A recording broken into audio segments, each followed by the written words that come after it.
شروع کرتے ہیں اللہ کے بابرکت نام سے جو بڑا مہربان اور نہایت رحم والا ہے۔ تمام تعریفیں میرے اللہ رب العزت کے لیے ہیں۔ السلام علیکم لسنرز، میں ہوں آپ لوگوں کی ہوسٹ نوشین، اور میں اپنے چینل خوفناک کہانیوں میں اپنے سبھی سننے والوں کو خوش آمدید کہتی ہوں۔ لسنرز، کیسے ہیں آپ سب؟ اور میرے چینل کی خوفناک کہانیوں کو کتنا پسند کرتے ہیں؟ اپنی رائے کا اظہار کمنٹ باکس میں ضرور کریں۔ آج آپ لوگوں کے لیے میں بہت زیادہ خوفناک کہانیاں لے کر آئی ہوں، اتنی ڈراؤنی کہانیاں جنہیں آپ لوگ بہت زیادہ انجوائے کریں گے۔ بڑھتے ہیں آج کی پہلی خوفناک کہانی کی طرف۔ یہ خوفناک کہانی بلال شیئر کر رہے ہیں مانسہرہ سے۔ بلال کہتے ہیں کہ آج آپ کے ساتھ اپنی خود کی زندگی میں پیش آنے والی ایک بہت ہی زیادہ ڈراؤنی کہانی شیئر کرنا چاہتا ہوں۔ آج سے 4 سال پہلے کی بات ہے۔ ہم لوگوں کے ریلیٹیوز تھے، ان کی بیٹی کی شادی تھی۔ مانسہرہ سے آگے ہی ان کا گاؤں تھا، تو ہم لوگ وہ شادی اٹینڈ کرنے کے لیے وہاں پر چلے گئے۔ وہاں پر ان کے گاؤں میں تھوڑا سا پردے کا حساب کتاب تھا، اس لیے جتنے بھی وہاں پر مہمان آئے ہوئے تھے، جینٹس کا سونے کا سسٹم الگ تھا۔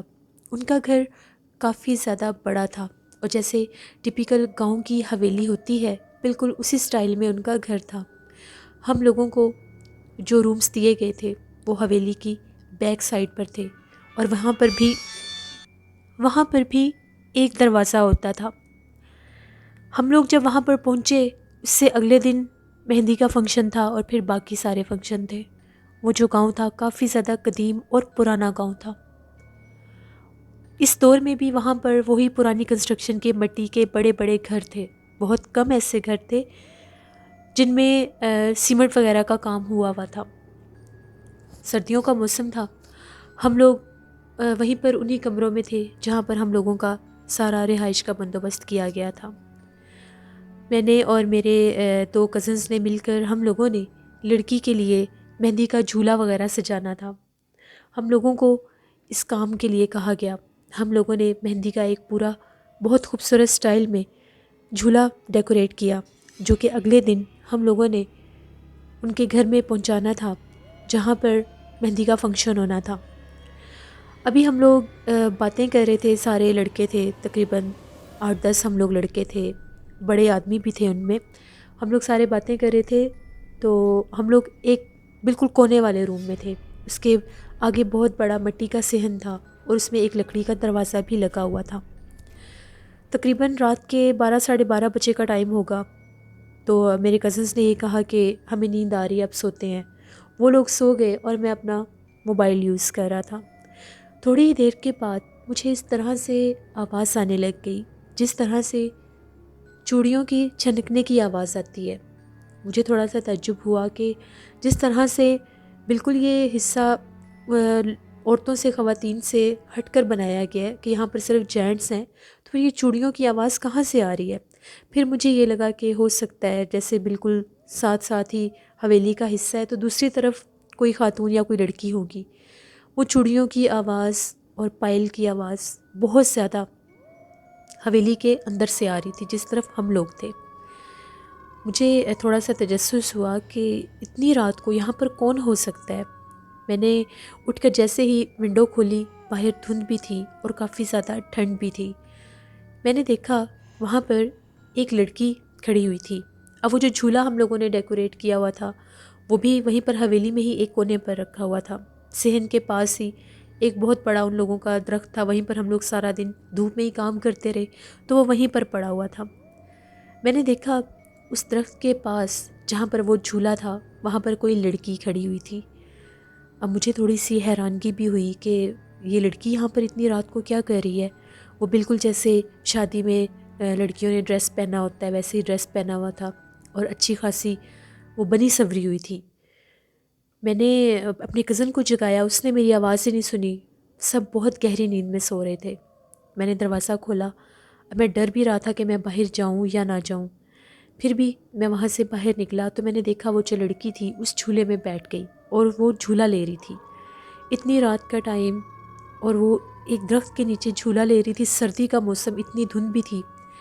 وہاں پر ان لوگوں کے برآمدے میں جیسے گاؤں کا سسٹم ہوتا ہے، وہاں پر بلب لگے ہوئے تھے، جس کی روشنی میں اس کو دیکھ رہا تھا۔ میں نے وہیں پر کھڑے ہو کر پوچھا کہ آپ کون ہیں اور یہاں پر مردوں والی سائڈ پر آپ کیا کر رہی ہیں؟ اس نے میری کسی بات کا کوئی جواب نہیں دیا۔ ایسا لگ رہا تھا کہ وہ وہاں پر بیٹھ کر جہاں پر جھولے لے رہی ہے وہ کچھ گنگنا بھی رہی ہے، لیکن وہ جو کچھ بھی وہ گنگنا رہی تھی مجھے اس کی سمجھ نہیں آ رہی تھی۔ اس کے بال بہت زیادہ لمبے تھے، وہ وہیں پر بیٹھی جھولا جھول رہی تھی۔ میں بالکل اس کے قریب چلا گیا، اتنا قریب چلا گیا کہ میں بالکل اس کے تقریباً 5-6 قدم ہی دور تھا اس سے۔ جیسے ہی میں وہاں پر کھڑا ہوا تو ایک دم سے مجھے ایسا محسوس ہوا میری بیک سائڈ سے جیسے بلی کے بولنے کی آواز آئی ہے۔ میں نے پیچھے پلٹ کر دیکھا تو جہاں سے میں گزر کے آیا تھا وہیں صحن میں بالکل میری بیک سائڈ پر بہت زیادہ ڈراؤنی کالے رنگ کی ایک بلی تھی، اور وہ اس طرح سے مجھے دیکھ کر غرا رہی تھی اور بول رہی تھی جیسے وہ میرے اوپر حملہ کر دے گی، اور وہ بلی سائز میں بھی کافی زیادہ بڑی تھی۔ جب میں نے اس بلی کو دیکھا میں ڈر گیا، میں تھوڑا سا پیچھے ہٹا۔ دوبارہ جب میں جھولے کی طرف پلٹا تو وہ جو لڑکی تھی وہاں پر نہیں تھی، بلکہ وہ مجھے ایسا محسوس ہوا جیسے وہ جو حویلی کے درمیان میں ایک دروازہ تھا وہ وہاں سے دوسری طرف چلی گئی ہے۔ میں بڑا حیران ہوا کہ یہ کیا ماجرا ہے، یہ ابھی تو ادھر بیٹھی ہوئی تھی اور یہ بلی کہاں سے آئی؟ میں نے پھر دیکھا تو وہ بلی بھاگتی ہوئی دیوار کے اوپر جا کر بیٹھ گئی۔ میں ڈر گیا اور میں کمرے میں واپس آ گیا۔ جیسے میں کمرے میں واپس آیا دوبارہ مجھے اس طرح سے محسوس ہوا جیسے اسی جھولے کو بار بار کوئی جھول رہا ہے۔ اب میرے میں ہمت نہیں تھی کہ میں باہر جاؤں، کیونکہ وہ جو بلی تھی وہ بہت زیادہ ڈراؤنی تھی۔ میں لیٹ گیا، کافی دیر کے بعد میری آنکھ لگ گئی کہیں۔ صبح جب میں جاگا تو میں نے یہ بات اپنے کزنس کے ساتھ بھی شیئر کی۔ ان لوگوں نے مجھے یہ کہا کہ اس بات کا ذکر کسی کے آگے بھی مت کرنا، کیونکہ یہاں پر ان باتوں کو بہت زیادہ برا سمجھا جاتا ہے۔ اگر تم یہ کہو گے کہ تم نے رات کو یہاں پر کسی لڑکی کو دیکھا ہے تو ان کے گھر میں کوئی مسئلہ بھی بن سکتا ہے۔ ہو سکتا ہے کوئی لڑکی جھولا دیکھنے آئی ہو کہ مہندی کا جھولا کیسے سجا ہے، تو وہ ڈر کے مارے تم سے اس نے بات نہ کی ہو۔ کسی کے آگے کوئی ذکر مت کرنا۔ میں وہیں پر چپ کر گیا۔ اب شام کا ٹائم ہو گیا، جیسے ہی سارا دن وہاں پر ہم لوگوں نے گزارا، اس گاؤں میں بھی ہم لوگ گھومتے پھرتے رہے۔ وہ گاؤں بہت زیادہ خوبصورت تھا، ہر طرف بہت زیادہ سبزہ، بڑے بڑے درخت اور کچے مکان تھے، ان میں بڑے بڑے کھیت کھلیان تھے۔ شام کا ٹائم ہوا تو مہندی کا فنکشن سٹارٹ ہو گیا۔ اب جیسے وہ گاؤں کا ماحول تھا تو وہاں پر بہت لیٹ نائٹ فنکشنز نہیں جاتے تھے۔ ہم لوگوں کو یہ کہا گیا کہ وہ جو جھولا آپ لوگوں نے سجایا اس کو لڑکیوں والے حصے میں رکھوا دیں۔ ہم لوگوں نے وہ جھولا جو تھا اٹھا کر وہاں پر جہاں پر ان لوگوں نے سارا سیٹ اپ کیا ہوا تھا مہندی کا، وہاں پر وہ جھولا رکھ دیا اور ہم لوگ واپس آ گئے۔ وہاں پر مہندی کا فنکشن ہوتا رہا، جیسے ڈھولک بجتا ہے اور گانے، یہ سب وہاں پر ہوتا رہا۔ ہم لوگ ادھر مرد حضرات والی سائڈ پر تھے، آگ جلائی ہوئی تھی، صحن میں بیٹھے ہوئے تھے، بہت زیادہ پرسکون وہ منظر اور ماحول تھا۔ کافی زیادہ ہم لوگ وہاں پر انجوائے کر رہے تھے۔ ان کے کچھ عجیب و غریب رسم و رواج بھی وہاں پر دیکھنے میں ہم لوگوں نے وہاں پر دیکھے، جو شہروں میں عام طور پر نہیں کیے جاتے۔ جیسے ہی مہندی کا فنکشن ختم ہوا ہم لوگ کافی زیادہ تھکے ہوئے تھے۔ آج ہم لوگ جلدی ہی سونے کے لیے چلے گئے، ٹھنڈ بھی بہت زیادہ تھی۔ ابھی ہم لوگ اپنے بستر میں ہی لیٹے ہوئے تھے، تقریباً 11:30 پونے 12 بجے کا ٹائم تھا۔ میرے ذہن میں ایک دم سے رات والا خیال آنے لگ گیا۔ وہ بلی بہت زیادہ ڈراؤنی تھی، میں نے اپنی پوری زندگی میں اتنی ڈراؤنی آنکھوں والی بلی نہیں دیکھی۔ دن کے ٹائم تو شاید انسان دیکھ کر اتنا نہیں ڈرتا، لیکن جتنی ڈراؤنی وہ رات میں لگ رہی تھی وہ سائز میں بھی بہت زیادہ بڑی بلی تھی۔ میرے کزنز بھی سو گئے تھے، میں بھی تقریباً مجھے بھی نیند آئی ہوئی تھی، جیسے انسان نیند میں ہوتا ہے ویسے ہی میں بھی تھا۔ ابھی میری آنکھ نہیں لگی تھی، ایک دم سے مجھے ایسا محسوس ہوا ہم لوگوں کے کمرے کی جو ونڈو ہے اس پر جیسے دستک ہو رہی ہے۔ اس ونڈو کو کوئی کھٹکھٹا رہا تھا، وہ لکڑی کی ونڈو تھی۔ میری ایک دم سے آنکھ کھلی تو میں نے سنا اس ونڈو پر بار بار کوئی دستک دے رہا تھا، لیکن بہت آہستہ آواز میں۔ میں نے پوچھا کہ باہر کون ہے؟ آج بھی ایسی ہی آواز آئی جیسے پائلیں چھنک رہی ہیں۔ اب میں بالکل کانشیس ہو گیا کہ یہ کیا ماجرا ہے، آج یہاں سے آواز کیوں آ رہی ہے۔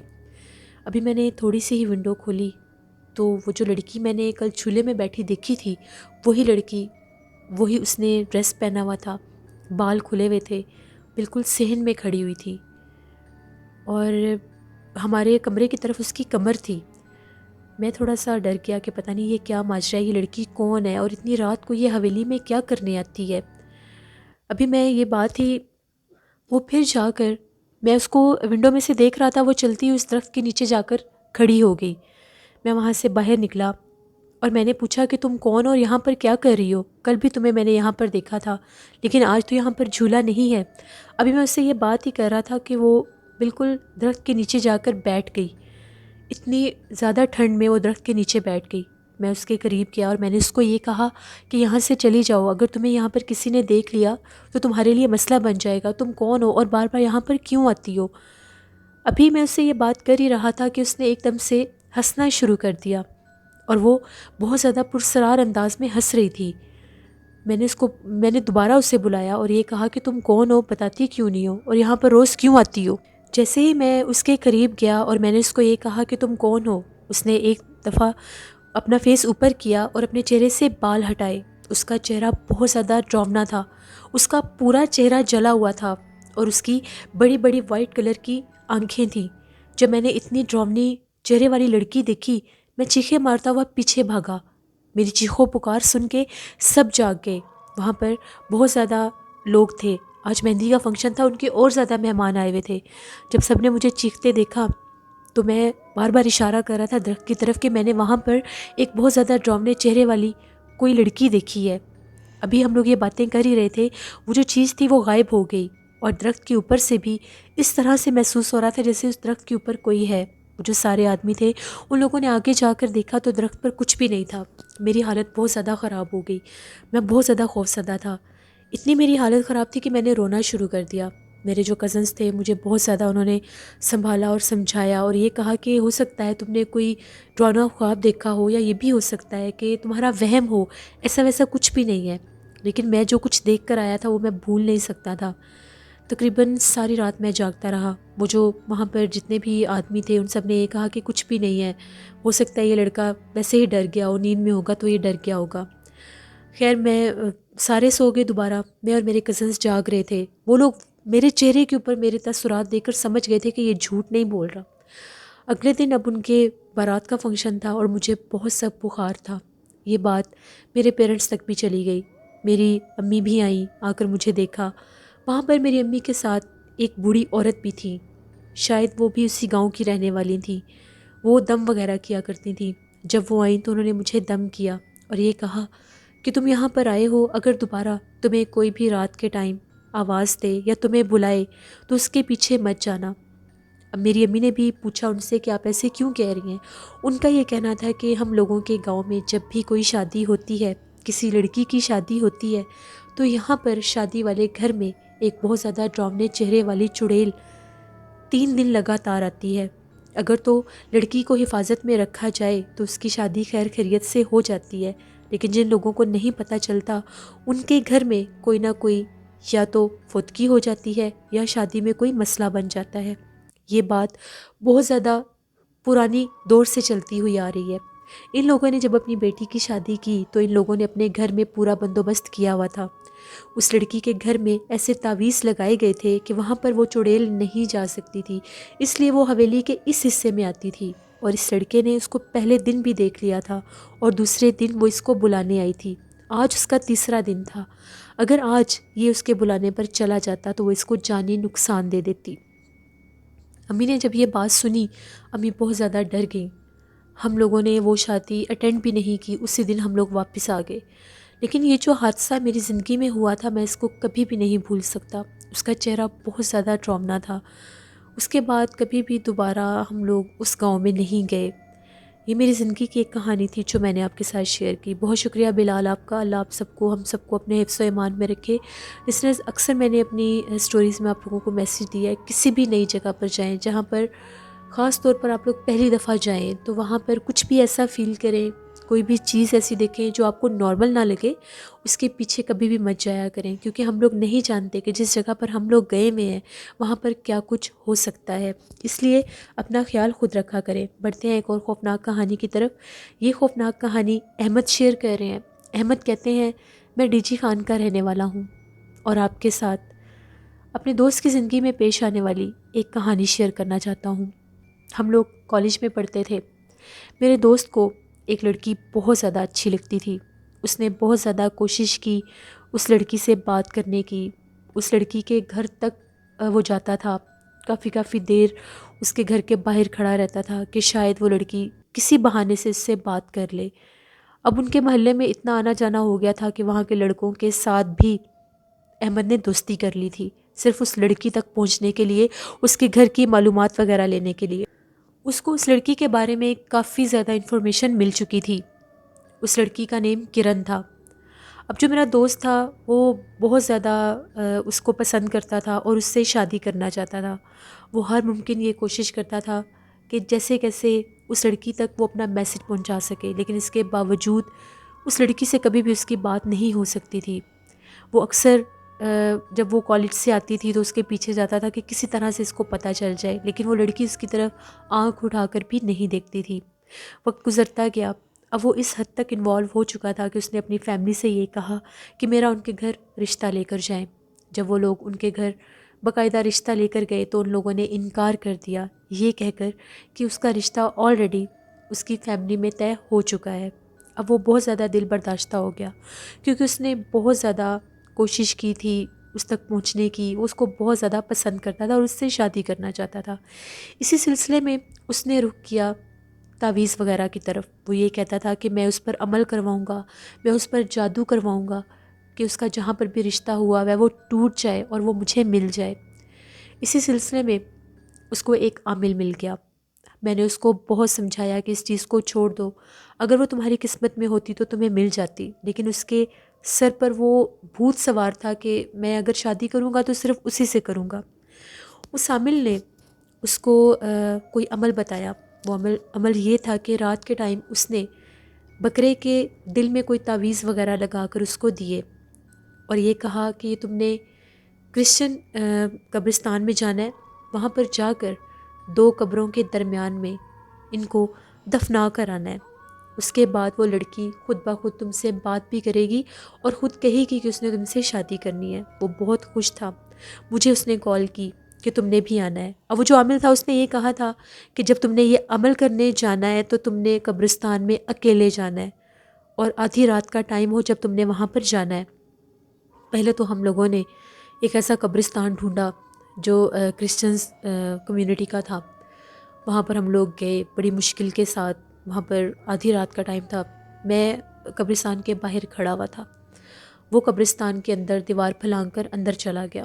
بہت زیادہ اندھیرا اور سناٹا تھا، مجھے بہت زیادہ ڈر بھی لگ رہا تھا۔ میں اس کو بار بار روک رہا تھا یہ کام مت کرو، لیکن اس کے باوجود وہ میری بات نہیں مان رہا تھا۔ خیر وہ اندر چلا گیا۔ میرے دوست کا نیم حمزہ تھا، وہ قبرستان میں چلا گیا۔ تقریباً 15-20 منٹ گزرے، وہ واپس نہیں آیا۔ مجھے بہت زیادہ ڈر لگ رہا تھا کہ پتہ نہیں وہ کہاں پر رہ گیا ہے۔ تقریباً جب آدھا پونا گھنٹہ گزر گیا تو میں تھوڑا سا ڈر گیا۔ میں اس کو اونچی اونچی آوازیں دے رہا تھا لیکن وہ میری کسی بات کا کوئی جواب نہیں دے رہا تھا۔ ایک دم سے میں نے بہت زیادہ ڈراؤنی چیخ کی آواز سنی۔ اب میں بہت زیادہ ڈر گیا، پتہ نہیں اس کے ساتھ کچھ ہو نہ گیا ہو۔ میں فوراً سے میں نے قبرستان کی دیوار کو پھلانگا، اس کا گیٹ کھولا اور اندر گیا۔ جیسے میں اندر گیا تو مجھے کہیں پر بھی وہ نظر نہیں آ رہا تھا۔ میں نے موبائل ٹارچ آن کی ہوئی تھی۔